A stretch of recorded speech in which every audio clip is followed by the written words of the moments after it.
Bienvenue sur ma chaîne YouTube, je m'appelle Olifoy. Aujourd'hui, je te fais le top 5 des meilleurs ouvrages de stand-up. Ça part! Le premier que je te recommande, c'est The Creative Act, A Way of Being de Rick Rubin.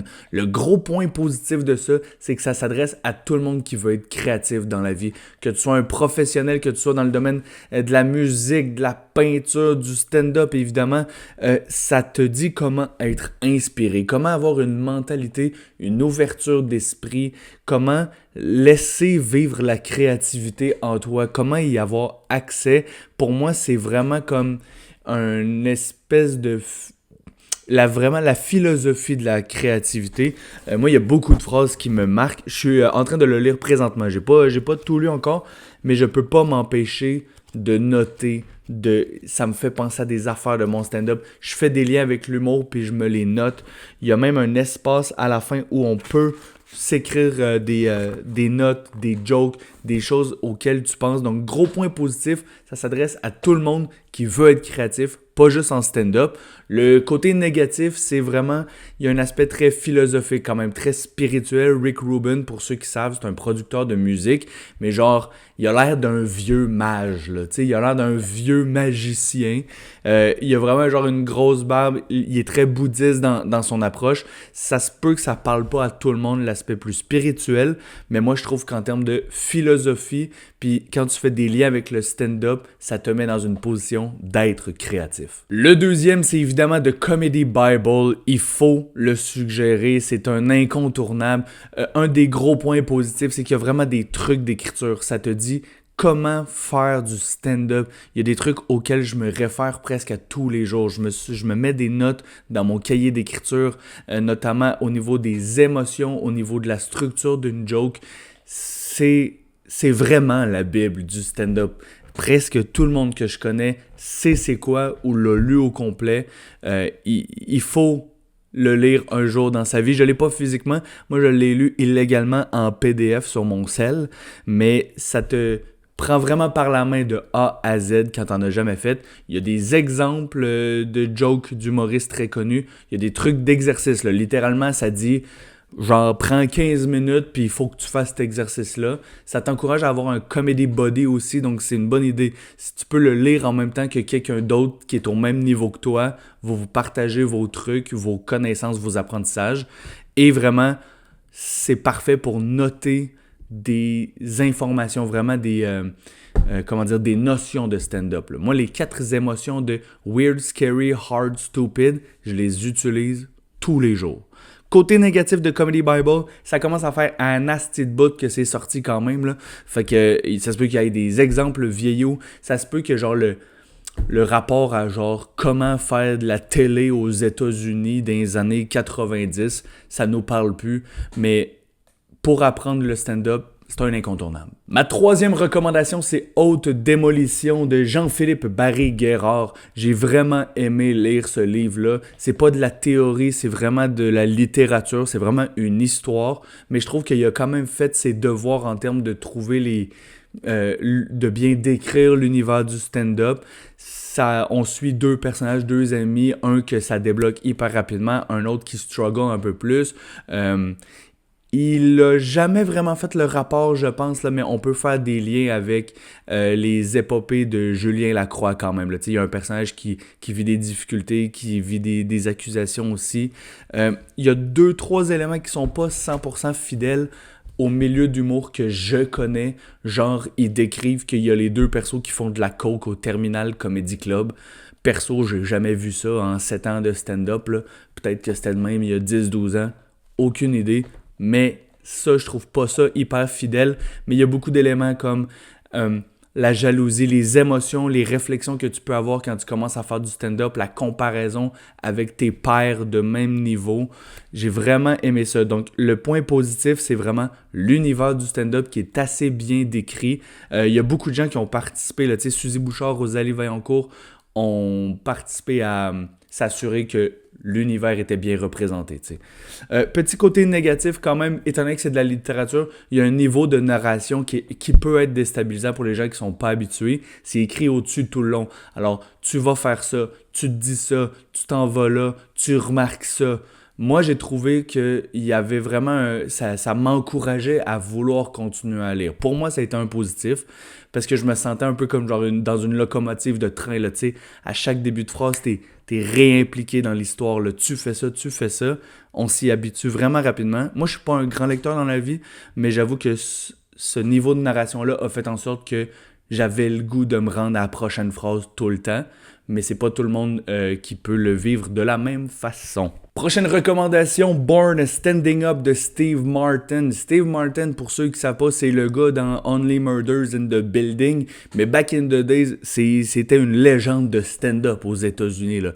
Je pense que c'était un des premiers à avoir fait des gros stades. Il faisait de l'humour absurde. On peut s'imaginer genre à Jean-Michel Martel, Alex Lévesque ou même un Daniel Grenier là, dans le style. Il a vécu vraiment genre une ascension fulgurante. Il a décidé de mettre fin à sa carrière de stand-up du jour au lendemain.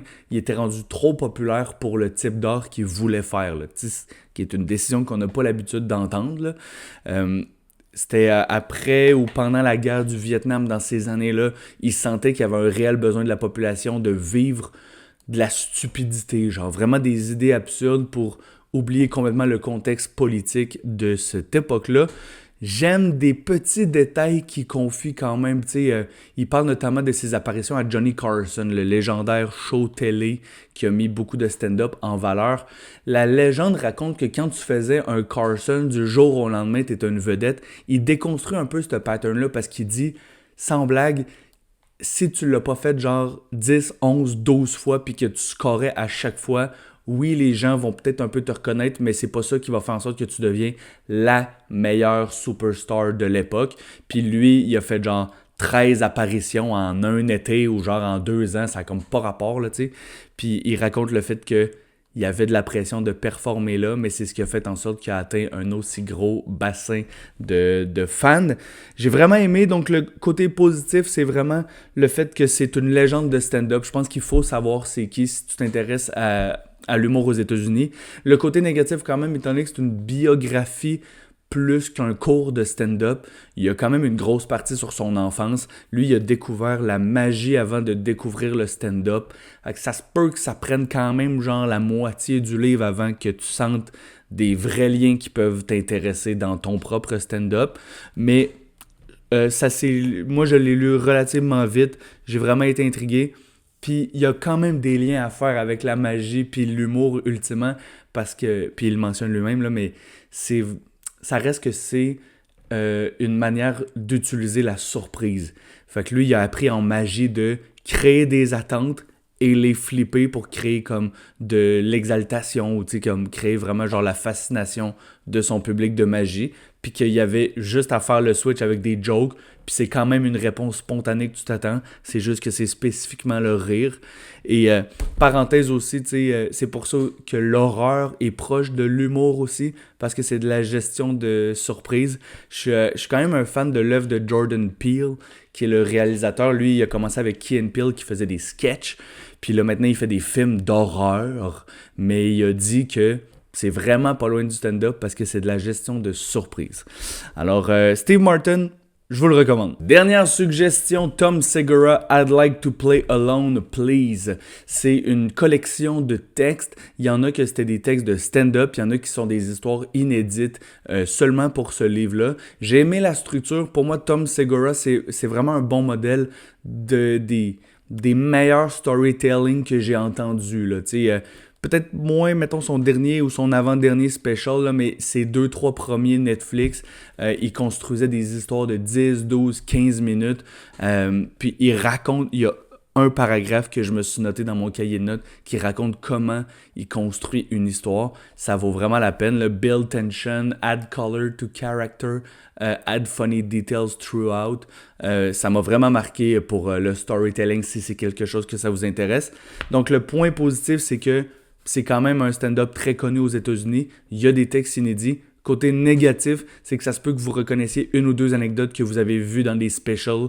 Notamment, je pense qu'il raconte la fois où il a rencontré Serena Williams puis Mike Tyson dedans. Puis c'est des numbers qu'il a fait dans ses specials. Mais storytelling, ça vaut la peine de le lire. Je te donne des bonus. Alors, Adib Al-Khalidi, Québécois Tabarnak, c'est le livre de son show. Ça se lit en 1 heure. Là. Honnêtement, ça se lit avec le temps que ça prendrait écouter le vrai show. Moi, Adib fait partie des gens qui m'ont beaucoup marqué. J'ai vu la construction, le rodage de son dernier spectacle au Bordel Comedy Club quand j'y travaillais. J'aime vraiment sa manière d'aborder le stand-up. Il y a un aspect quand même un peu philosophique à travers ses jokes. Quand on le lit, on comprend la structure de ses idées, comment il fait les liens entre tout ça. Je pense que ça vaut la peine de temps en temps, les gens qu'on aime vraiment beaucoup, non seulement d'écouter le stand-up, mais d'aller à la lecture et de voir comment cette personne-là a choisi de mettre 4 virgules, de prendre du temps. Comment tu sépares tes paragraphes? C'est con, mais genre, visuellement, de se dire « Ah, lui, il a décidé que ça, c'était 2 idées, alors qu'à l'écoute, il les enchaîne. » Mais je comprends, c'est pour rendre ça efficace, pour s'assurer que la prémisse n'est pas trop longue. Donc, de lire du stand-up, ça peut être intéressant. Pour la même raison que je recommande également à Louis-José Hood, Suivre la parade, qui est le livre d'un de ses shows. Il y a des anecdotes inédites, il y a des images et tout. C'est funné à avoir. C'est pas vraiment un cours de stand-up, mais pour les gens qui ont le budget et qui sont curieux, Louis-José, c'est quand même un des grands du Québec. Ça vaut la peine de le consulter. Et finalement, pour la même raison de lire du stand-up, il y a Is This Anything de Jerry Seinfeld. On voit quand même des textes de Jerry sur genre 5 décennies. Là. Ça n'a pas rapport. Il est évidemment considéré comme une des légendes du stand-up. Et là, tu as vraiment les textes de toutes ces décennies, de ces numbers. Tu peux voir comment c'est structuré. Je pense que Louis-José écrit beaucoup de la même manière, c'est-à-dire des courtes phrases, pas des paragraphes, mais vraiment s'assurer que chaque ligne de texte est la plus efficace possible, que l'image est claire. On reconnaît les procédés humoristiques, mais vraiment comment dire, de faire attention à ce que chaque joke soit le moins de mots possible à la lecture. C'est évident que tu comprends que ce gars-là, il a travaillé, il a réécrit, puis il a réécrit encore. Dernière nouveauté, dernière suggestion, c'est le livre du Bordel Comedy Club qui est en vente aujourd'hui même. J'ai eu la chance de l'avoir hier, ou si c'était pas lundi, il y a 2 jours, au lancement officiel au Bordel Comedy Club. J'ai pas eu le temps de tout lire évidemment, mais je le recommande parce que le Bordel Comedy Club a tout changé dans le stand-up québécois. Là. Ça le dit, là, le titre c'est 10 ans de rodage, mais il y a un avant puis il y a un après le bordel, et l'impact du bordel se fait sentir, je vous jure, dans toutes les salles à travers la province. Même, il y a des bars à Val-d'Or qui font attention maintenant pour pas avoir les télés ouvertes, avoir une petite scène, des bons spots. Il y a plus de bons détails dans toutes les salles depuis que le bordel a établi un standard clair. Il y a apparemment des photos, des anecdotes, il y a des entrevues.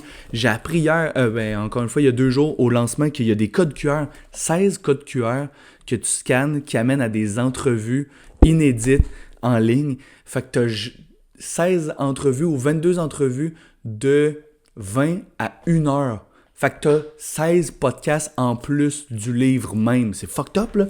Puis évidemment, je voulais le recommander parce que j'ai aussi réalisé que mon nom est écrit dedans.